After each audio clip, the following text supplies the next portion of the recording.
Salut à tous, c'est Anthony et bienvenue dans cette nouvelle vidéo. Ça fait quelques années que je vous parle des études de pharmacie que j'ai suivies, mais aujourd'hui je voudrais vous parler des études, mais en me focalisant sur tout ce qui n'est pas scolaire. Donc toutes mes activités extrascolaires. Je vais vous parler de ce que ça m'a apporté au niveau des compétences, mais aussi au niveau financier. À travers cette vidéo, je ne prétends pas être un idéal ou un exemple à suivre, mais si je peux donner envie à certains étudiants de sortir un petit peu de leur bulle universitaire, je serais super content. J'aimerais commencer la vidéo en te disant que malheureusement, tes études ne te suffiront pas. Aujourd'hui, malheureusement, il ne faut plus miser sur les études, les diplômes ne suffisent plus. Et je vous le dis en ayant personnellement acquis un des plus grands diplômes universitaires, à savoir un doctorat. Aujourd'hui, ce qui compte, ce sont les compétences. Et plus tu les acquiers tôt, mieux c'est. Ce qu'il faut retenir, c'est que c'est le fait que votre profil soit atypique qui va retenir l'attention de l'employeur chez qui vous postulez. Mettez-vous à la place de l'employeur. Vous postulez à un travail, vous êtes 50 candidats.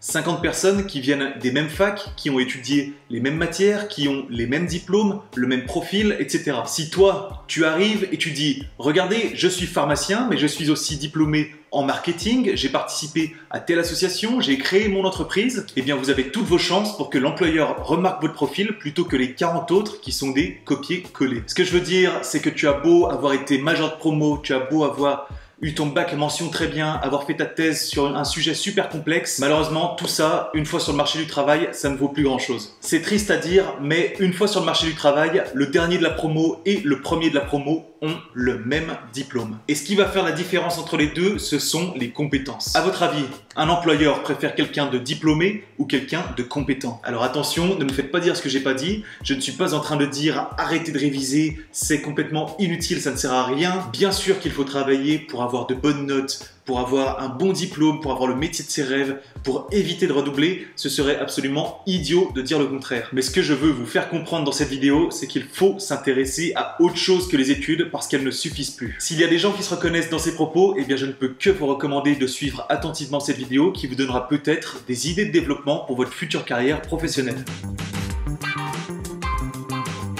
La première idée que je peux vous donner, c'est de vous former. Et vous n'avez pas d'excuse puisque ça se fait directement depuis la maison. Ça peut être à travers des livres, par exemple. Vous pouvez apprendre la vente, le management, améliorer son éloquence, améliorer son anglais. Il en existe des centaines, je vous en mets quelques-uns que je recommande en description. Vous pouvez par exemple apprendre à gérer votre argent en vous renseignant sur les différents livrets qu'il existe en banque, en vous renseignant sur comment placer son argent en bourse ou dans des biens immobiliers. Tout cela vous sera utile dans le futur. Ou tu peux aussi apprendre une nouvelle langue ou perfectionner ton anglais. Il existe des sites, des livres, plein de choses. Vous le savez, c'est primordial en industrie pharmaceutique, alors penchez-vous là-dessus. Vous pouvez aussi faire des formations en ligne. Ça ne prend pas très longtemps, c'est directement depuis la maison. Par exemple, j'ai été certifié en marketing numérique en juillet 2020. Mais il existe des centaines de sujets. S'investir dans des associations, voilà des occasions merveilleuses d'apprendre plein de choses. Les facs regorgent d'associations, que ce soit les BDE, les assos humanitaires, les syndicats étudiants, les assos politiques, etc. Il y a plein d'associations et ils ont besoin de vous. Imaginez que pour votre association, vous êtes en train d'organiser une conférence à la fac. Et pour cette conférence, vous avez besoin d'inviter des intervenants, des pharmaciens déjà diplômés. Vous savez, ça n'a l'air de rien, mais vous êtes une des seules personnes de la promo à savoir démarcher quelqu'un, à savoir organiser un événement. Posez-vous cette question à chaque fois que vous faites quelque chose. Combien de personnes de votre promo ont déjà eu l'occasion de faire ce que vous faites en ce moment? Combien de personnes ont organisé une conférence? Combien de personnes ont déjà parlé au directeur de l'hôpital? C'est plein de petites occasions que vous allez avoir. Vous allez vous forger un réseau. Vous allez gagner en professionnalisme. En ce qui me concerne, j'ai participé à 3 associations, dont 2 que j'ai présidées. Alors, vous me direz à quoi ça m'a servi? Peut-être que ça ne se voit pas, mais je suis d'une nature plutôt réservée. J'avais peur de parler en public et c'est vrai que l'associatif m'a beaucoup aidé sur ce point-là. En plus de m'avoir aidé sur la communication, ça m'a aussi aidé sur la négociation, négocier un prix, organiser des événements. Et donc là, vous allez me dire, ouais, mais ça prend trop de temps sur mes études. Oui, je vais pas vous mentir, s'investir dans une association concrètement, ça prend du temps. Mais moi, quand on me disait ça, quand on me disait mais comment tu fais pour faire autant de choses, pour faire des vidéos sur YouTube, pour t'investir dans des assos et en plus réviser, moi je me disais exactement l'inverse. Je me disais mais en fait pendant que moi je fais tout ça, qu'est-ce que vous faites? Qu'est-ce que vous faites de vos soirées? En ce qui me concerne, j'avais 2 jobs étudiants, un pour le soir et un le week-end. Je participais à la fois à 2 associations, je sortais 2 vidéos par mois, donc j'avais créé mon entreprise à cause de YouTube pour déclarer mes revenus, donc j'avais toute la comptabilité, la communication avec les partenaires, etc. Je faisais toutes les soirées de la fac et j'ai toujours réussi tous mes examens sans aucun rattrapage. Je pense que tout est une question d'organisation et de discipline. Sortez-vous les doigts du cul! Donc quand vous êtes en train de vous dire « Ouais, j'ai pas envie de faire de l'assaut en fait parce que ça prend trop de temps ou c'est trop pénible », demandez-vous plutôt ce que vous feriez à la place. Vous seriez en train de traîner sur Netflix ou YouTube et je suis pas sûr que ce soit une meilleure idée. Les jobs étudiants, c'est vraiment un super truc. Ça te permet d'avoir une certaine rigueur, d'avoir une certaine discipline. Parce qu'il faut se lever le matin, parce qu'il faut parfois sacrifier des week-ends. Ça te permet aussi de savoir ce qu'est un contrat, de savoir lire une fiche de paye, en plus de gagner un peu d'argent, donc c'est vraiment cool. Et aussi, ça remplit un peu ton CV, parce qu'on préférera toujours une personne qui a au moins un peu travaillé, plutôt qu'une personne qui n'a aucune expérience professionnelle. En ce qui me concerne, je travaille depuis mes 16 ans. Tout ça, ce sont des fiches de paye. Voilà, donc la première date de avril 2012. J'ai été successivement commis de cuisine, après j'ai été maître-nageur, j'ai été manutentionnaire, j'ai ensuite travaillé à la pharmacie, j'ai fait plein de petits jobs étudiants et donc j'ai toujours gagné de l'argent dans mes études. Mais je vous ai déjà détaillé mes différents jobs étudiants dans une autre vidéo, je vous la mets juste là en fiche, n'hésitez pas à aller la voir si ça vous intéresse.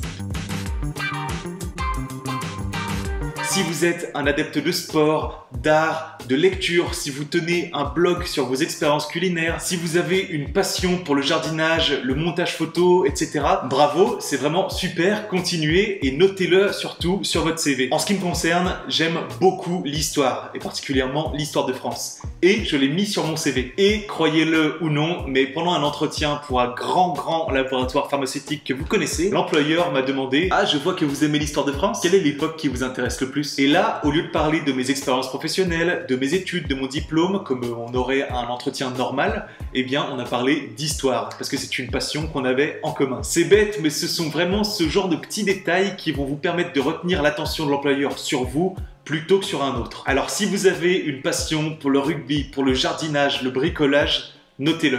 Vraiment, c'est important.